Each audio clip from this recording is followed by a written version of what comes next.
पहले तो मैं आप लोगों को धन्यवाद देना चाहता हूँ कि मेरा ये शॉर्ट नोटिस में रिक्वेस्ट मेरा एक्सेप्ट किया है। आप लोग इनविटेशन हमारे घर पे आए और इस प्रेस ब्रीफिंग हम विद क्वेश्चन आंसर सेशन हम लोग आज कंडक्ट करने जा रहा है। इस through this I want to also हमारे जो भी द्वीपवासी हैं उनको मैं नमस्कार बताना चाहता हूँ।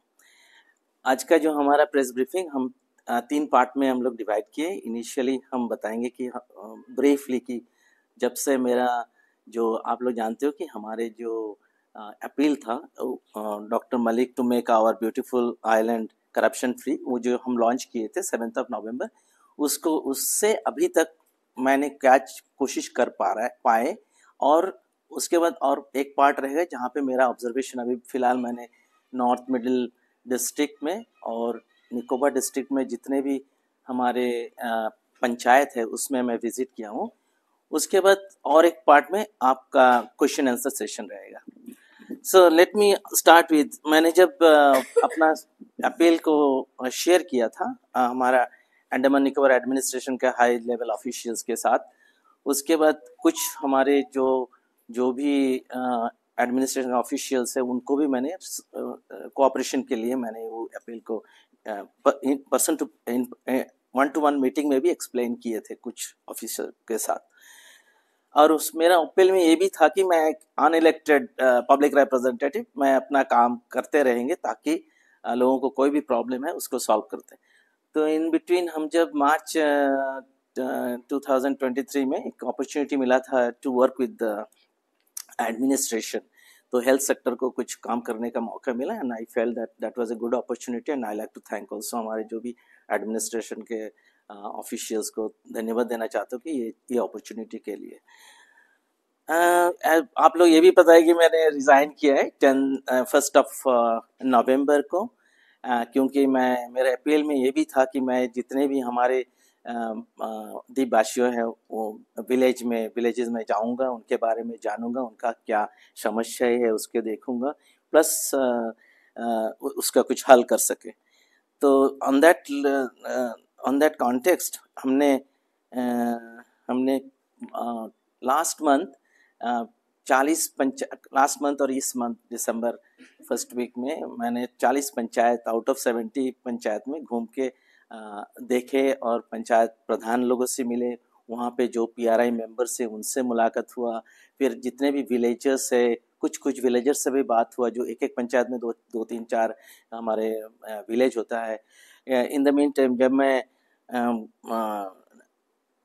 कैम्बेल बे का पंचायत गया था तो वहाँ पे मुझे मौका मिला tribal council chairman great Nicobar and little Nicobar islands के साथ मिलने का। प्लस मैं इस दौरान जब भी मैं जो भी तहसील में गया तो हाईएस्ट लेवल ऑफिशियल जो हमारे गवर्नमेंट के होते हैं उनके साथ भी मुलाकात किया। तो जैसा हेल्थ सेक्टर हुआ, फिर असिस्टेंट कमिश्नर हुआ, उनसे मुलाकात हुआ। तो इन द मीन टाइम इस अभी मैं बताना चाहता हूँ कि जो मेरा ऑब्जर्वेशन और जो भी फ्यू प्रायोरिटीज साहब हमने लिख के रखे हैं और उसका जो भी मैंने कोशिश किया एडमिनिस्ट्रेशन और जो भी रेलेवेंट ऑफिशियल्स के बात करके ताकि उनको सॉल्यूशन कुछ निकाल सकें। तो इस मामले में मैं इसी दौरान मैंने 9 प्रायोरिटी इश्यूज को मैंने जॉट डाउन किया यहाँ पे। तो let me start with national highways. Actually national highway NH4 जब मैंने गया था, it's a very bad condition. एक तो I mean you can say precarious condition of NH4 and इसमें सभी लोग अफेक्ट हो रहा है। It's not only individuals livelihood but also लोगों का जितना भी सेक्टर बोलिए, हेल्थ, एजुकेशन, आपका tourism, everybody is, even the business people came to me कि भाई यहाँ पे हमें सुविधा हो रहा है बिकॉज ऑफ द NH4। तो in that context let me also tell कि मैंने क्या किया है इसके लिए। तो आते ही संग मैं जब नॉर्थ मिडिल का दौरा करके पोर्टलर पहुंचा, मैं जाके NHIDCL के जो भी हाईएस्ट लेवल ऑफिशियल है उनसे मुलाकात किया एंड आई कुड फाइंड कि क्या प्रॉब्लम था। मुझे इससे पहले पता नहीं था कि उनका एक्चुअल क्या चैलेंजेस है। तो उस मामले में जब मैंने बात किया तो मेरे को 2 चीज़ समझ में आई कि it's a very technical area of expertise of NH4। तो उसमें है कि उनको कुछ चीज़ अवेलेबल नहीं है, that is called aggregate stones, जो चीज़ उनको चाहिए था। और ये भी पता चला है कि वहाँ पे फॉरेस्ट क्लियरेंस भी उनको नहीं मिला है। सो इसके जब मैं NHIDCL से बात किया, then I realized then I should go and talk to the relevant secretaries in the in administration. तो मैंने एक्चुअली हाईएस्ट लेवल ऑफिशियल हमारे चीफ सेक्रेटरी सर से भी मुलाकात किया। तो मुझे जहाँ तक पता चला कि there are lot of challenges and that is administration is on it to make sure that हमारा NH4 को बनाया जाए। बट ये जो प्रोटेस्ट चल रहा है, जो भी हमारे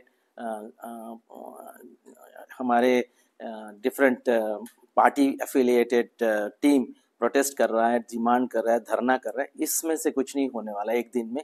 it will take at least 1.5 to 2 years to fix the हमारा NH4। उसके बाद जो सेक्टर मैं बोलूँगा इज द एजुकेशन सेक्टर। मैं जहाँ भी गया हूँ, जितने भी नॉर्थ मिडिल और निकोबार डिस्ट्रिक्ट में, बोथ द प्लेसेस, एक तो क्वालिटी ऑफ एजुकेशन खराब इसलिए है क्योंकि वहाँ पे टीचर्स नहीं है। दो चीज़ें, एक तो अपॉइंटमेंट नहीं हो रहा है, पोस्ट खाली है, दूसरा है कि अपॉइंटमेंट हुआ भी तो पोस्ट वहाँ पे फिलअप नहीं हो रहा है। तो और इसमें क्या हो रहा है, जो निकोबार ग्रुप ऑफ आइलैंड है, north middle group of island है, इनका जो सीनियर सेकेंडरी स्कूल्स में जो बच्चे compete करके कोई हमारे जैसे एनिम्स में है, डिब्रेट में है, उनको कंपटीशन में they are not able to compete. तो इसलिए they are far behind than the students who are studying in South Andaman district, जहाँ पे हमारे एक्सेस टू है। तो इस मुद्दे को लेकर भी मैंने सीनियर ऑफिशियल एजुकेशन डिपार्टमेंट से बात किया, but I didn't get very good response. But वो एश्योर किए हैं कि हम लोग ये प्रोसेस चल रहा है और इमीडिएटली उसको फिलअप करेंगे। Then let me come to, हम बता रहे हैं कि हेल्थ सेक्टर के बारे में। Most of the health facilities देखिए, हमारे PHCs है, CHCs है, डिस्ट्रिक्ट हॉस्पिटल नॉर्थन मिडिल में और कैम्बेल में PHC है। Most of the PHC CHCs में, डिस्ट्रिक्ट हॉस्पिटल में पोस्ट फिल्ड अप नहीं है फुल्ली, और जो भी अपॉइंटमेंट नहीं हुआ है और जो है वो भी फिलअप नहीं हुआ है। तो इस जो गवर्नमेंट ऑफ इंडिया का नॉर्म है और एडमिनिस्ट्रेशन के जो नॉर्म है उसके मुताबिक नहीं चल रहा है। तो मैंने जब मायाबंदर का डिस्ट्रिक्ट हॉस्पिटल गया था, तो मुझे तब दिखाई दिया कि only 2 doctors are posted in district hospital. This is really unacceptable कि एक डिस्ट्रिक्ट हॉस्पिटल में 2 ही डॉक्टर है, कोई एक तो MS होते हैं और एक था GDMO, and there were no medical specialist और एनी स्पेशलिस्ट। सो उसी दौरान मैं ऑब्जर्व किया कि एक छोटी बच्ची का डेथ हो गया था मायाबंदर हॉस्पिटल से, lot of agitation was going on. तो मैंने उस मामले में भी थोड़ा से बातचीत किया था, मैंने बातचीत किया था वहाँ के जो परिवार के साथ भी, प्लस हॉस्पिटल का अथॉरिटी के साथ। तो मैंने इस बात को भी टेकअप किया कि health sector, specially district hospital के बारे में हमारा सेक्रेटरी हेल्थ के साथ, कि हमारे स्पेशलिस्ट और GDMO के बारे में। तो उन्हें वो मुझे एश्योरेंस दिए कि हमारा ऑलरेडी अपॉइंटमेंट करने के लिए इनिशिएटिव ले चुके हैं, and also he suggested and requested कि अगर ज़रूरत पड़ेगा तो हम वॉक इन इंटरव्यू करेंगे इवन फॉर स्पेशलिस्ट के लिए। एंड मुझे इतना पता है कि एडमिनिस्ट्रेशन टेकअप किया है और एक्स्ट्रा इंसेंटिव देने के लिए भी राजी है। Then let me come to the point number 4 which is called rural roots. देखिए, हम सब बोल रहे हैं कि NH4 NHIDCL कर नहीं रहा है, लेकिन मैं जहाँ भी गया हूँ, रूरल रूट का हालत भी इक्वली बैड।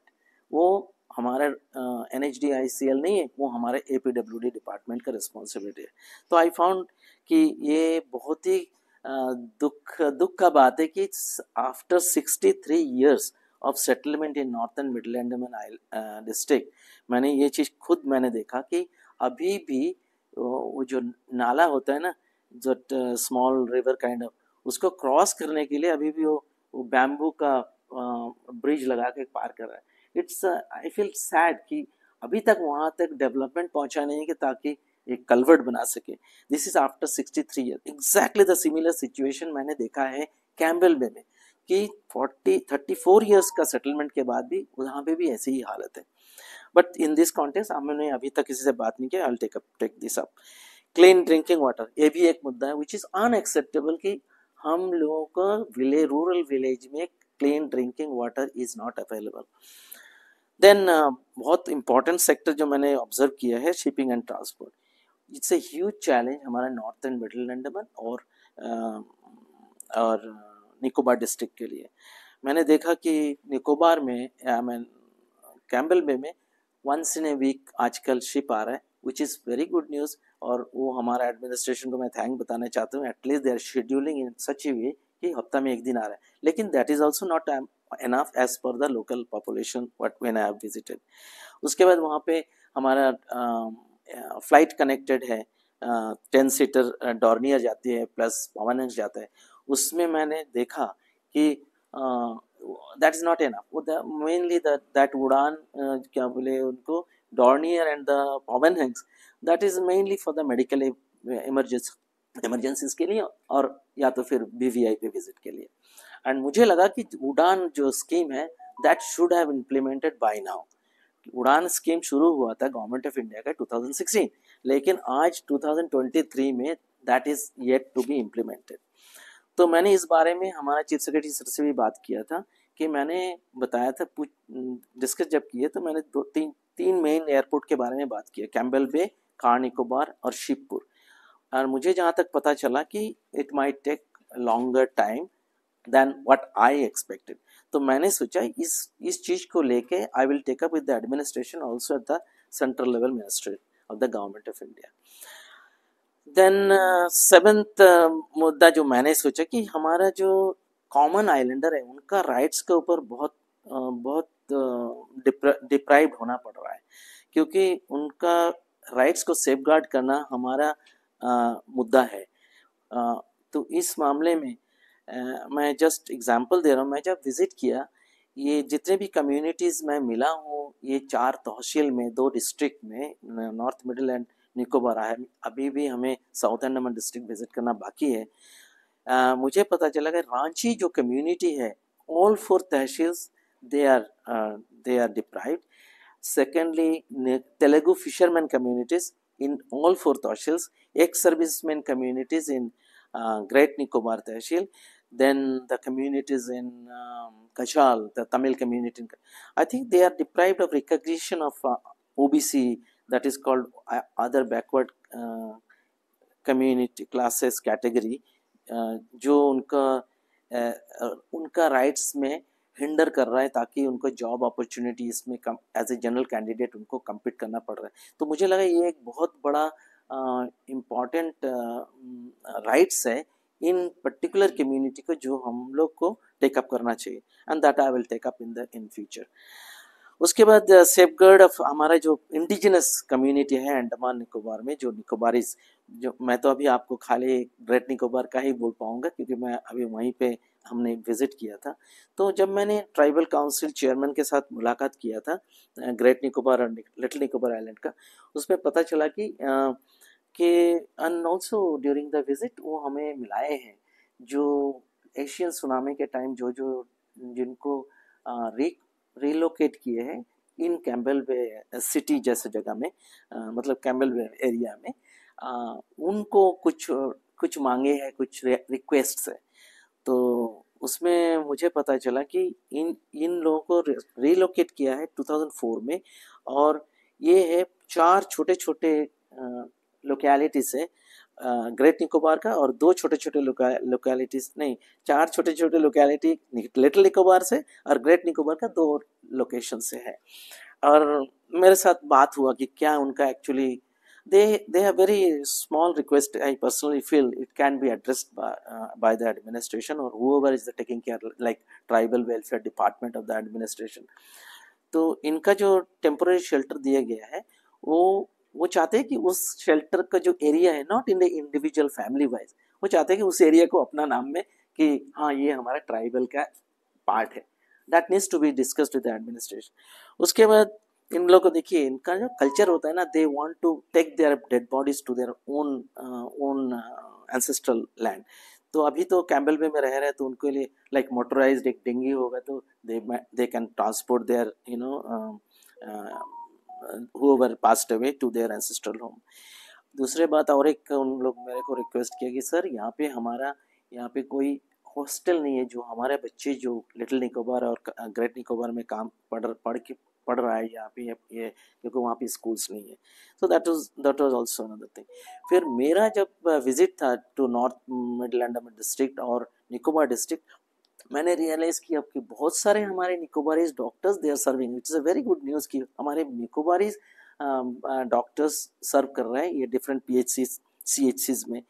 तो बट एक चीज़ मैंने नोटिस किया, मैंने जब पूछा कि आपका कॉन्ट्रैक्ट किस टाइप का है एडमिनिस्ट्रेशन के साथ, तो बोले कि सर हमारा कॉन्ट्रैक्ट अभी भी what you call it is called like a contract basis, not in a regular appointment.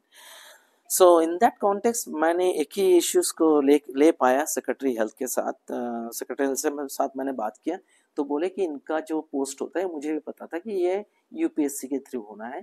तो मैं in the meantime in future coming days I will take up with this with administration as well as with the UPSC so that इनका advertisement हो और उसको regular post मिला जाए जो भी क्वालिफाइड होगा. Now the final ninth point which I saw during जब मैंने नॉर्थ मिडिल का दौरा कर रहा था, तो हमारे जो 37 पंचायत है, इन लोग से पता चला कि इनका जो पंचायत लोग और PRI मेंबर्स लोग बड़ा धरना कर रहे हैं and they are demanding and protesting for some reasons. And that's the reason is कि उनका जो पावर है वो एडमिनिस्ट्रेशन, उसको बोलते हैं devolution of power with the administration.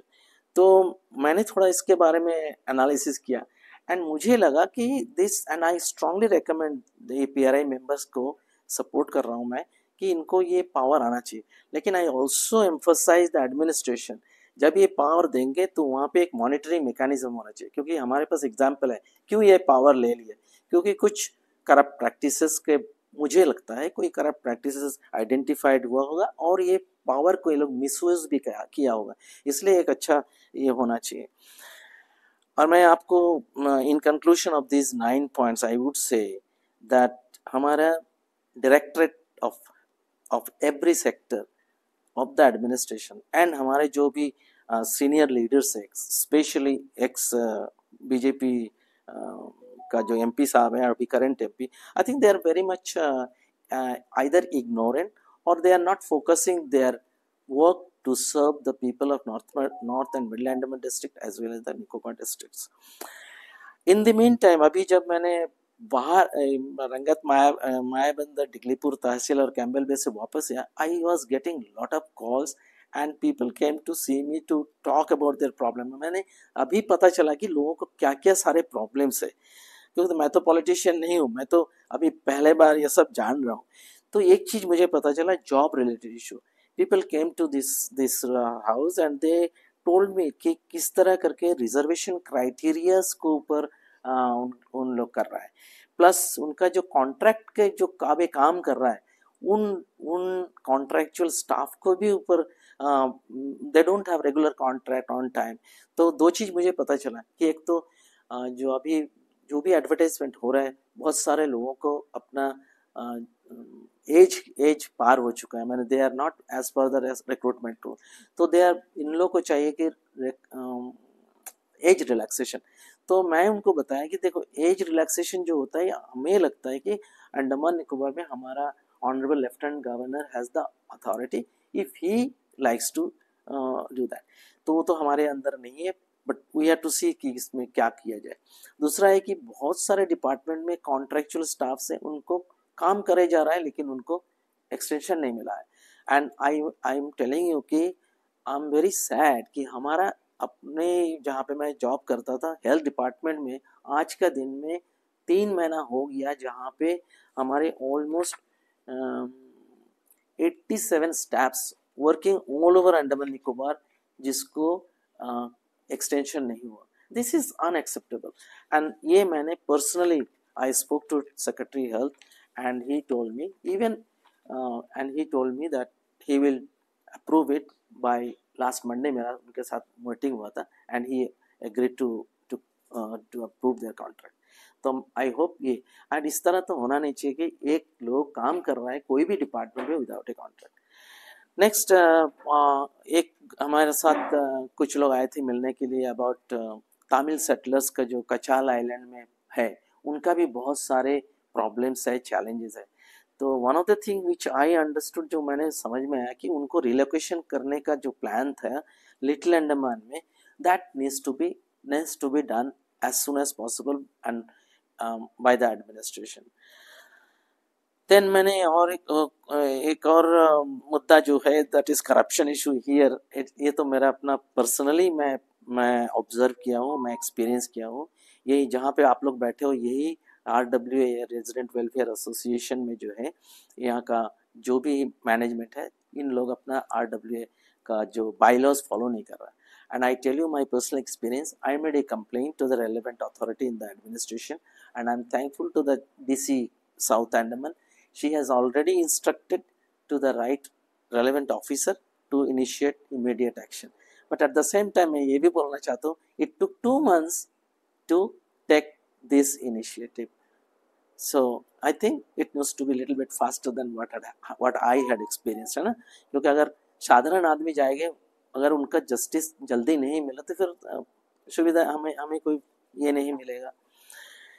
दूसरा जो है, मेरे को कुछ हमारे निकोबारीज फ्रेंड्स लोग बताए हैं कि हमारे जो शिप चल रहा है, आप देखो भारत सीमा जो स्क्रैप वेसल है वो अभी भी चल रहा है, और उसको स्पेसिफिकली हमारा DSS डिपार्टमेंट जो है वो कार निकोबार में छोड़ के रखे हैं, मीन सेल करने के लिए डिप्लॉय करके रखे हैं। This is unacceptable. I think जो मुझे पता चला कि मैं कारण ढूंढने का कोशिश किया तो बोले कि बड़ा शिप वहाँ पे बर्थ नहीं कर पाता है, but I am not an expert in this area.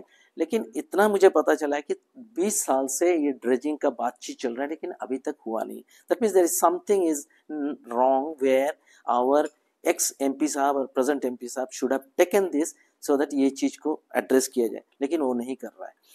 Education is worst in tribal area, यही चीज मेरे को निकोबारीज फ्रेंड लोग बताया, क्योंकि वहाँ पे इन लोग स्कूल में टीचर नहीं है जो PGT होना है जो पढ़ाने के लिए। अब वो जब बाहर आते हैं पोर्ट ब्लेयर में आके अपना कंपटीशन फॉर हायर एजुकेशन के लिए जाते हैं, they are not able to do so. हम आपको एक एग्जांपल बता रहे हैं, अभी 2024 में जो हमारा बच्चों को ना निकोबारीज को जो रिजर्वेशन रहता, वहाँ पे 17 सीट रहते हैं उनके लिए, खाली 3 बच्चे उसको क्वालिफाई कर पाया। क्यों? 2 कारण है। एक तो उनको पता ही नहीं है कि भाई नीट का एग्जाम कब हुआ है, कैसा देना है, और उसके बाद उन लोग they are not even up to the mark. वो जो चीज जो बच्चे निकोबार में पढ़े हैं उनको वो फैसिलिटी मिला ही नहीं है जो हमारा बच्चे पोर्ट ब्लेयर में मिल रहा है। तो I think these are very important issue जो हमें टेकअप करना चाहिए। उसके बाद ये भी पता चला चैंपियन में कि वहाँ पे वाटर रिजर्वायर नहीं है, power issue crisis, power issues तो हमारा अंडमान निकोबार एंटायर आइलैंड में ही है। और एक इश्यू मैंने देखा कि अभी आप लोग शायद देखे होंगे, 7 तारीख को एक प्रेस रिलीज निकला है हेल्थ डायरेक्टरेट ऑफ एजुकेशन से, जिसमें आप देखोगे they were deprived of their rights. उसमें लिखा हुआ है 16 posts are reserved for Nicobarese tribe के लिए, but if you look at वहाँ पे खाली 16 post means it is not the percentage they deserve. It should have been 30 post. So मैंने इस बारे में डायरेक्टरेट ऑफ एजुकेशन से बात किया है, but I could not get the proper explanation why this number was reduced. And it is not only खाली हमारा जो शेड्यूल ट्राइब का कोटा, but also OBC में भी इसी तरह कुछ हुआ है। देन दूसरा जो मैंने बता रहा था कि उड़ान स्कीम के बारे में, देखिए कार निकोबार का जो हमारा एयरपोर्ट है ना, आपको पता होगा कि वहाँ पे चीफ कैप्टन हमारा कुरचेट सर जो है थे, वो वहाँ का चीफ ट्राइबल काउंसिल का भी थे। उस टाइम में अपना ही लैंड को दिए थे कार निकोबार का एयरपोर्ट का एक्सटेंशन के लिए। तो मुझे लगता है कि अपने लोगों के लिए वो जमीन दिए है, एयरपोर्ट बनाया गया है, लेकिन निकोबारीज लोग उसको यूटिलाइज ही नहीं कर पा रहे हैं। और आज का दिन में उड़ान स्कीम, मुझे लगता है कि अगर एडमिनिस्ट्रेशन चाहे तो इस उड़ान स्कीम को इमीडिएटली स्टार्ट कर सकते हैं इन कार निकोबार। देन मैं फाइनली एक और पॉइंट बोलना चाहता हूँ जो बहुत लोग विटनेस किया है और मैंने भी किया है, क्योंकि मैं जब मिलने गया सेक्रेटरी से मिलने के लिए, इवन बहुत लोग बोला है कि सर हम लोग जब 3 से 4 बजे जाते हैं तो हमारे सेक्रेटरीज या तो मीटिंग में रहते हैं, कोई किस काम से बिजी रहता है, and this I also observe. And in that context मैंने इस चीज़ को भी टेकअप किया है। मैंने पर्सनली इनको ईमेल लिख के बोले हैं कि हमारा चीफ सेक्रेटरी सर का जो इंस्ट्रक्शन है 20 दिसंबर 2022 का वो फॉलो करना चाहिए, सो दैट हमारे जो भी ग्रीवेंसेस हैं जनरल पब्लिक वो बता सके एंड एड्रेस कर सके एट द सेम टाइम। क्योंकि आप लोगों को पता है कि हमारा एलजी साहब के साथ मिलने के लिए वो जो पहले हमारे एक मौका होता था वो अभी नहीं है। तो हम चीफ सेक्रेटरी सर को बहुत ही धन्यवाद देना चाहता हूँ कि उन्होंने एटलीस्ट एक मैकेनिज्म इस्टेब्लिश किया है हमारे अंडमान निकोबार एडमिनिस्ट्रेशन के हायर ऑफिशियल्स के साथ, जितने भी डायरेक्टर लेवल हैं, and I request them that they please be available for our common island.